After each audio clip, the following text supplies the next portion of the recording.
أيها الذين آمنوا استعينوا بالصبر والصلاة إن الله مع الصابرين ولا تقولوا لمن يقتل في سبيل الله أموات بل أحياء ولكن لا تشعرون صدق الله العظيم. قال الله تعالى في شان حبيبه إن الله وملائكته يصلون على النبي يا أيها الذين آمنوا صلوا عليه وسلموا تسليما. اللهم صل على سيدنا ومولانا محمد وبارك وسلم صلاة وسلاما عليك يا رسول اللہ. ایک مرتبہ اور درود پاک کا نذرانہ پیش فرمائیں. صلی اللہ علی النبی الامی وآلہ صلی اللہ علیہ وسلم صلاۃ و سلاما علیک یا رسول اللہ.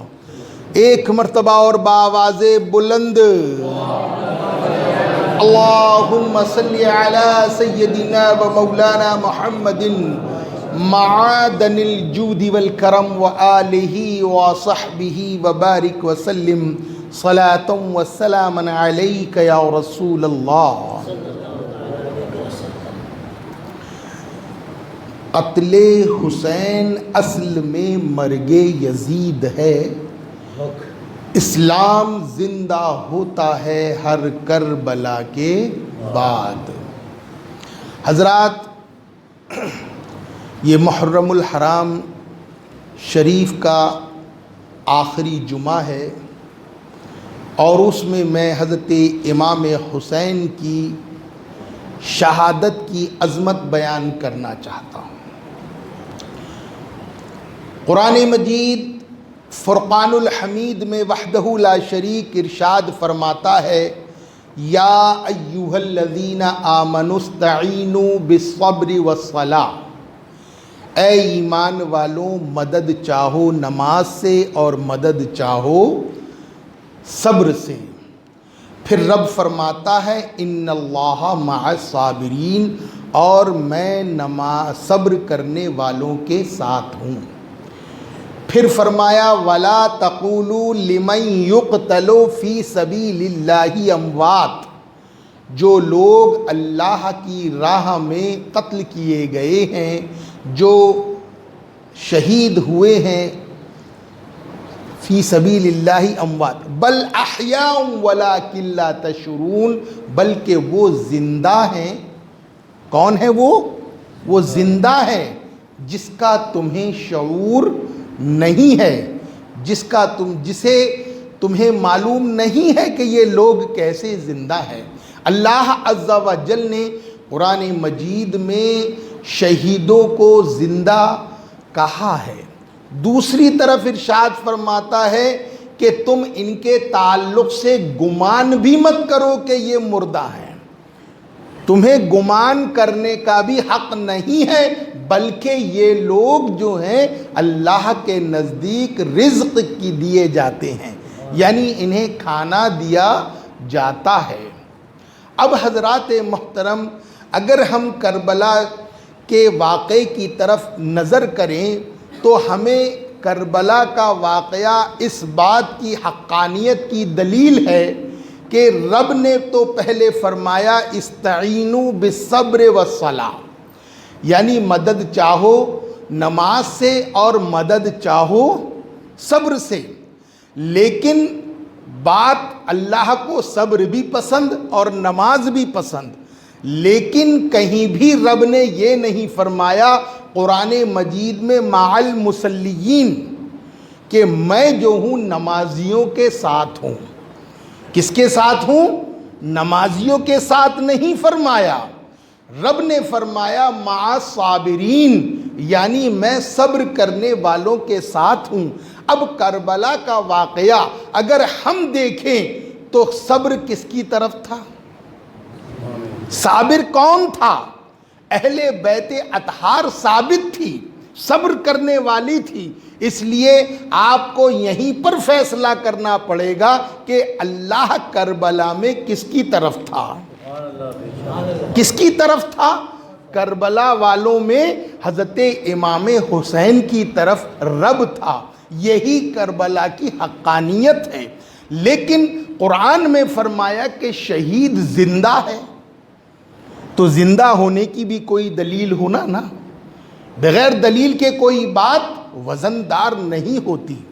حضرت امام حسین رضی اللہ تعالیٰ عنہ کے تعلق سے آپ نے سماعت فرمایا ہے کہ آپ نے نیزے کے اوپر بھی قرآن کی تلاوت فرمائی ہے۔ ایک روایت میں آتا ہے کہ سورہ یاسین شریف پڑھ رہے تھے، اور ایک روایت میں آتا ہے کہ آپ جب ایک صحابی حضرت ارقم رضی اللہ تعالیٰ عنہ سورہ کہف پڑھ رہے تھے، تو سورہ کہف کے اندر اللہ تعالیٰ نے اصحاب کہف کے واقعے کو عجیب تر کہا۔ تو جب یہ آیت آپ نے سنی تو آپ نے فرمایا کہ اس سے عجیب تو بات میری شہادت کی ہے، نیزے پر ہی آپ فرما رہے ہیں۔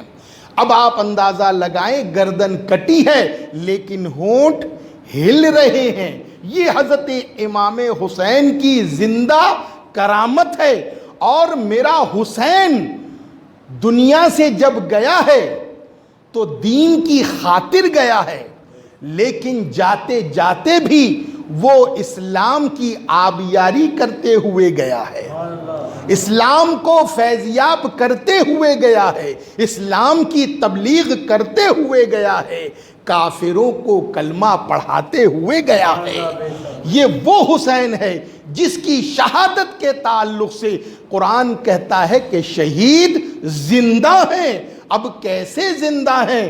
حضرت امام حسین رضی اللہ تعالیٰ عنہ کا جب شہادت واقع ہو گئی اور آپ کے سر اقدس کو لے کر یزیدی جب کوفہ کی طرف روانہ ہوئے تو کیا دیکھتے ہیں کہ راستے میں ایک کلیسا آیا، اور وہ لوگ اس بات سے ڈرتے تھے کہ کہیں آس پاس کے لوگ ہم پر حملہ کر کر حضرت امام حسین رضی اللہ تعالیٰ عنہ کے سر مبارک کو لے کر چلے نہ جائیں۔ اس لیے وہ یزیدی گروہ نے اس کلیسا کے اندر جو راہب رہتا تھا اس کے پاس گئے اور اس راہب سے کہا، اے راہب، ہم تیرے کلیسا کے باہر رات میں قیام کریں گے، لیکن ہمارے پاس چند باغیوں کے سر ہیں،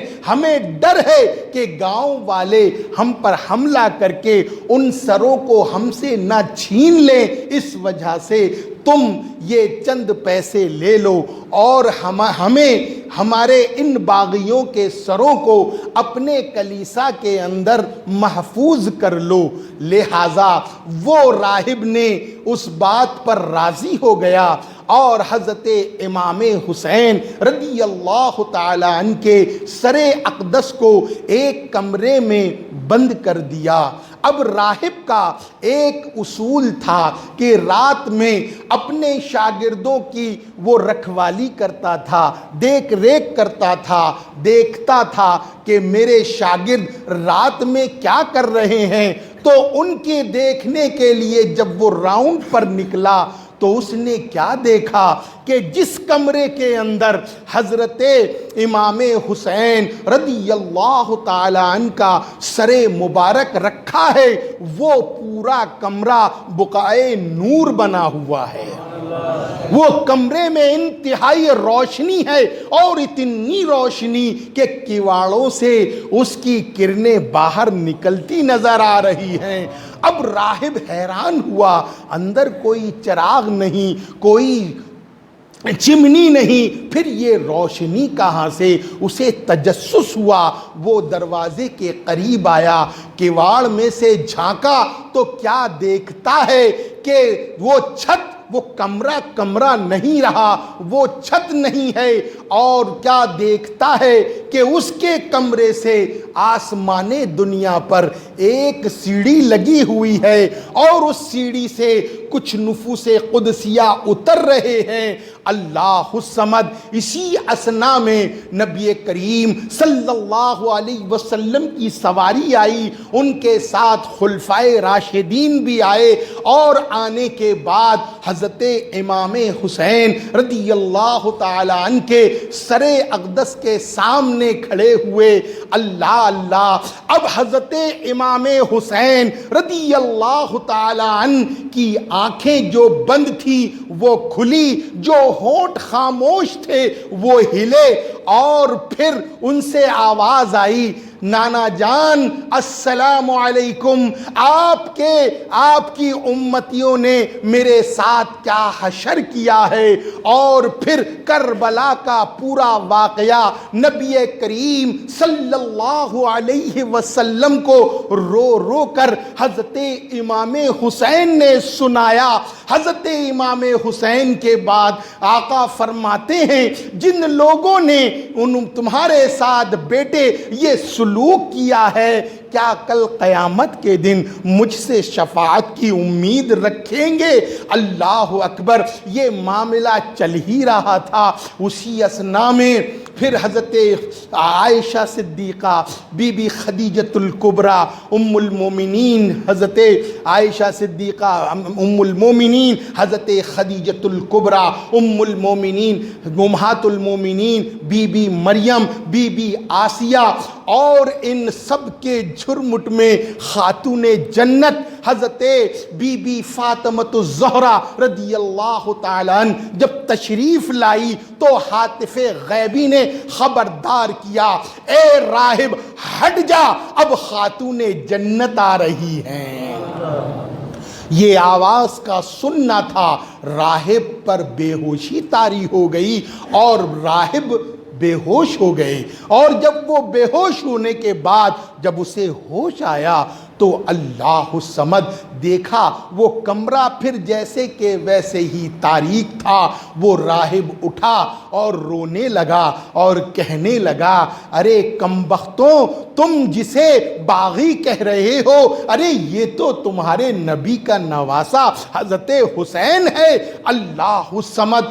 وہ راہب دروازہ کھولتا ہے، حضرت امام حسین رضی اللہ تعالیٰ عنہ کے سر اقدس کو ایک تشت میں رکھتا ہے، رکھنے کے بعد گلاب و عطر و مشک سے آپ کے بالوں کو سنوارتا ہے، چہرے کو دھوتا ہے، اور کنگھی کر کر صاف ستھرا کرنے کے بعد آپ کے سامنے ہاتھ باندھ کر کھڑا ہو جاتا ہے اور عرض کرتا ہے، اے حسین، جو تم نے اپنے نانا کے سامنے بیان کیا ہے ذرا مجھے بھی سنا دو۔ حضرت امام حسین نے وہی بات اس راہب سے کہی۔ وہ راہب کہتا ہے، قسم خدا کی اے حسین گواہ رہو، میں نے تمہارے نانا کا کلمہ پڑھ کر مسلمان ہو گیا، میں تمہارے نانا کا کلمہ پڑھ کر مسلمان ہو گیا۔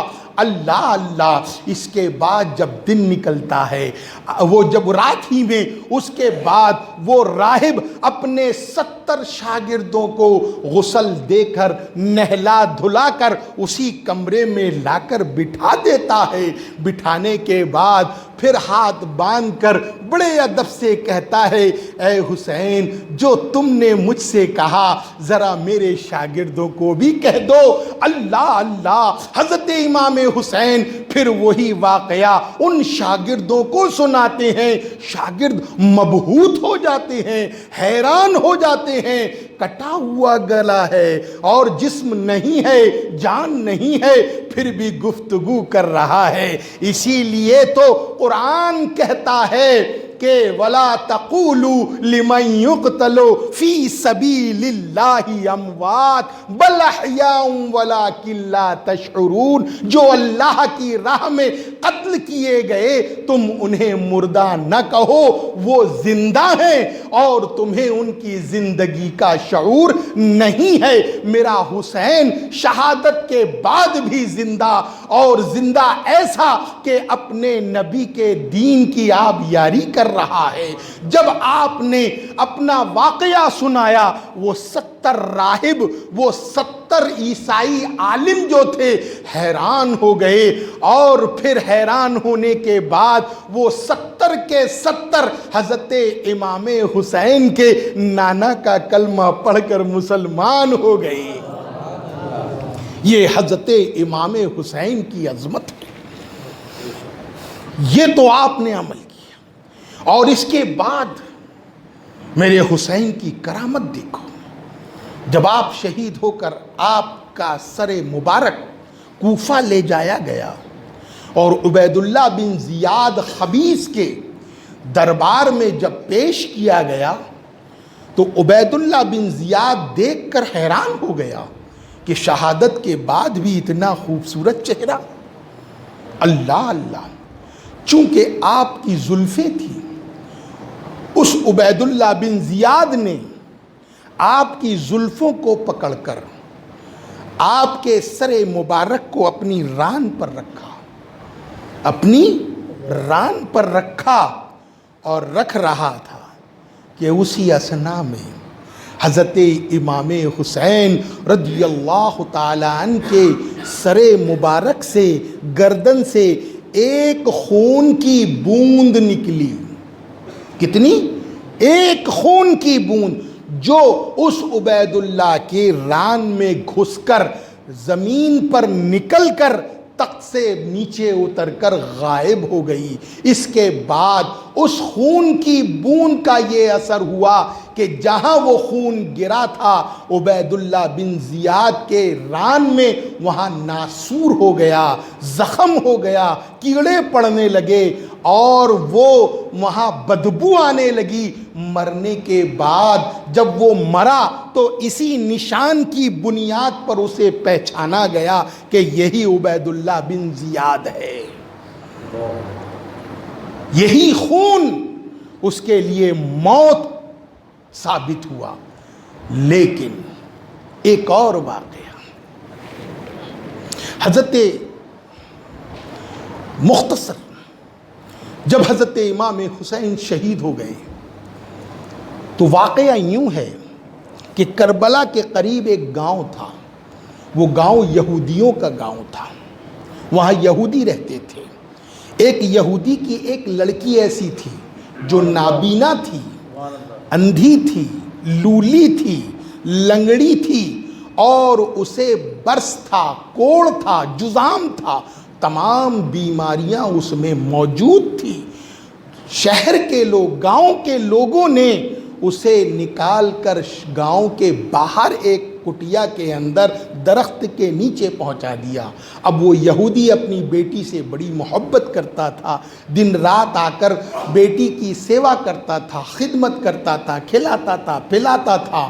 لیکن ایک دن جب وہ آیا تو اس نے دیکھا کہ میری بیٹی کٹیا کے اندر، جھوپڑی کے اندر موجود نہیں ہے، رونے لگا، تلملانے لگا۔ اب اس کی بیٹی تو ایسی تھی کہ جگہ سے ہل بھی نہیں سکتی تھی، اس کو یہ ڈر ہوا کہ کوئی جنگلی جانور اسے کہیں اٹھا کر لے کر نہیں گیا، اور وہ رونے لگا اپنی بیٹی کی یاد میں۔ اچانک کیا دیکھتا ہے، ایک لڑکی سامنے سے آتی ہے، اور پھر وہ دیکھتی ہے، چونکہ لڑکی نے باپ کو کبھی دیکھا نہیں تھا، اب وہ لڑکی اس شخص سے پوچھتی ہے، اے بابا تم کیوں رو رہے ہو؟ الف نے جب آنکھ اٹھا کر دیکھا تو حیران ہو گیا کہ یہ تو اسی کی بیٹی ہے، تندرست و توانا، چلتی پھرتی، نہ اس پر کوڑ ہے، نہ جزام ہے، اور نہ ہی اس پر فالج کا کوئی اثر نظر آ رہا ہے۔ وہ انتہائی، جب اس نے بات کیا تو لڑکی لپٹ گئی کہ بابا جان آپ تو ہی میرے بابا ہیں۔ اللہ اللہ، اس کے بعد وہ لڑکی حیران تھی، وہ یہودی حیران تھا، اے بیٹی یہ چمتکار کیسے ہو گیا، یہ کرشمہ کیسے ہو گیا کہ ابا جان میں کیا بتاؤں، کل صبح کی بات ہے کہ میں جھوپڑی کے نیچے تھی، ایک پرندہ جو ہے وہ درخت پر بیٹھا ہوا تھا اور بڑا گڑ گڑا رہا تھا، بہت رو رہا تھا، اس کی رونے کی آواز سن کر میں اپنے آپ کو گھسیٹتے ہوئے میں اس کے پاس پہنچی، میں نیچے پہنچی، وہ پرندہ جو تھا درخت پر تھا، لیکن اچانک جیسے ہی میں باہر نکلی اس پرندے کی آواز کو میں نے محسوس کیا تو اس پرندے بہت رو رہا تھا، تو میں نے اس پرندے سے کہا اے پرندے تو کیوں رو رہا ہے، تو اللہ اللہ اس پرندے نے کہا آج نبی کریم صلی اللہ علیہ وسلم کے نواسے حضرت امام حسین کو کربلا میں شہید کر دیا گیا ہے اور میں وہیں سے آ رہا ہوں، انہی کے خون میں اپنے آپ کو لٹا کر آ رہا ہوں، اور اتنا کہنا تھا چند قطرے اس کے میرے جسم پر گر گئے، میری آنکھ پر گرے، اللہ اکبر، اللہ عز و جل نے اس شہادت کے خون کے بدلے رب نے مجھے شفائے کاملہ عطا فرما دیا، میں تندرست و توانا ہو گئی۔ ابا جان اللہ الصمد واقعہ بہت طویل ہے، میں نے مختصر کر کے سنایا، آپ اندازہ لگائیں وہ حسین کا خون جو دشمنوں کو سزا دے رہا ہے اور ان لوگوں کو وہ شفا دے رہا ہے، اور اس کے بعد وہ یہودی مسلمان ہو جاتا ہے، ایمان لے آتا ہے، یہ حضرت امام حسین کی عظمت ہے۔ اسی لیے تو قرآن نے کہا ہے وَلَا تَقُولُوا لِمَنْ يُقْتَلُ فِي سَبِيلِ اللَّهِ أَمْوَاتٌ بَلْ أَحْيَاءٌ وَلَكِنْ لَا تَشْعُرُونَ وَمَا عَلَيْنَا إِلَّا الْبَلَاغُ۔